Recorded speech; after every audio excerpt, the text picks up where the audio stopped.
의견이 나옵니다만은 저도 대단히 조심스럽습니다. 그래서 다른 분의 의견을 한번 소개해 드리는 걸로 그렇게 이제 가름을 하려고 하는데, 이제 좀 젊은 변호사인 이석우 변호사께서 올린 글을 타임라인을 따라서 이렇게 찬찬히 이렇게 추적해 보게 되면은 대략 현재 헌법재판소의 재판관들이 어떤 생각을 갖고 있는가라는 부분들을 유추해 볼 수가 있는 거죠.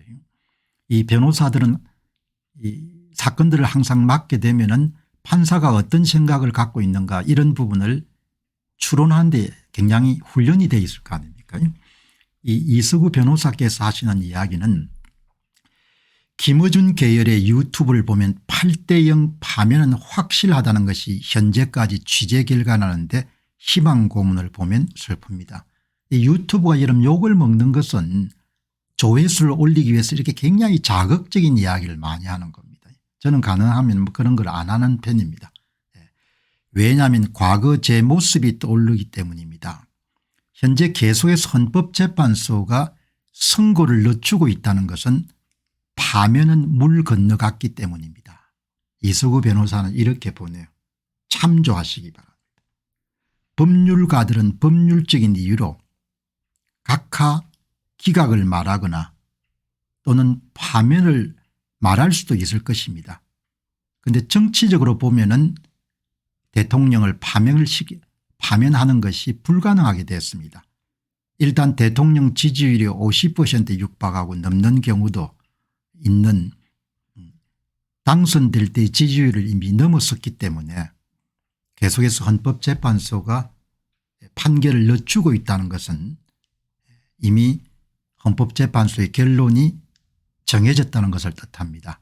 게임은 끝났다고 보는 것이 상식적인 예측입니다. 이게 상식적인 예측인 거죠. 그런데 비상식이 또 나올 수도 있으니까. 그래서 이석우 변호사 입장에서는 본인이 이제 그런 사건을 수임해서 다뤄본 그런 경험을 미뤄보게 되면은 늦춰지고 있다는 것은 파면을 시키는 것이 거의 불가능한 상태임을 본인들이 인지하고 있다, 이렇게 이제 보는 거죠. 자, 그다음에 이제 이 이석우 변호사는 먹고 살기가 바쁘니까 그동안 뭐 부정선거 이런 부분은 별로 관심을 안 가졌던 모양입니다. 이 글 바로 전에 선거 부정에 대해서 이석우 변호사가 이야기를 좀 하셨네요. 부정선거는 음모론이라고 말하며 뿌듯해하는 인간들이 있는데 제가 보기에는 부정선거 음모론은 광신도들입니다. 부정선거 광신도, 이런 표현을 쓰네요. 아주 멋진 표현입니다. 조갑재 씨가 부정선거 음모론 광신도죠. 정규재 씨도 마찬가지고. 이 새벽에 이른 시간에 오랫동안 공병호 TV를 보신 분들은 잘 아실 겁니다. 얼마나 제가 착실하게 여러분들 본인의 주장이나 가설을 입증하기 위해서 매일매일 노력해오다 보니까 어느새 5년이 돼버린 겁니다. 그게 제가 인생을 살아온 그런 모습이고 지금 살고 있는 모습이고 앞으로도 살아갈 모습인 거죠.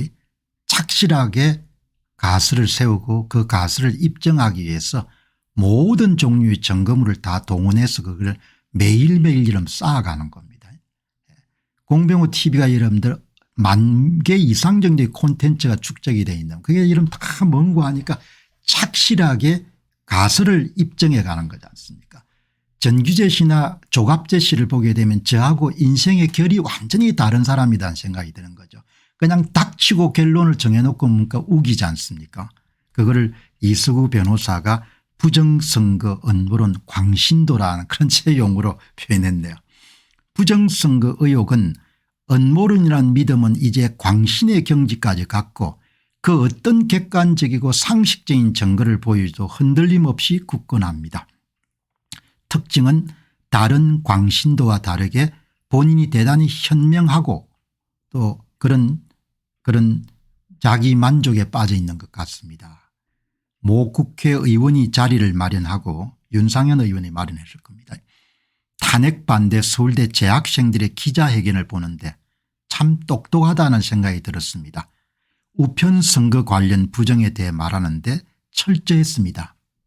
아마 찾아봤겠죠. 우편 수많은 이런 콘텐츠가 나와 있으니까. 저도 뭐 우편 투표는 어마어마하게 많이 다뤘지 않습니까?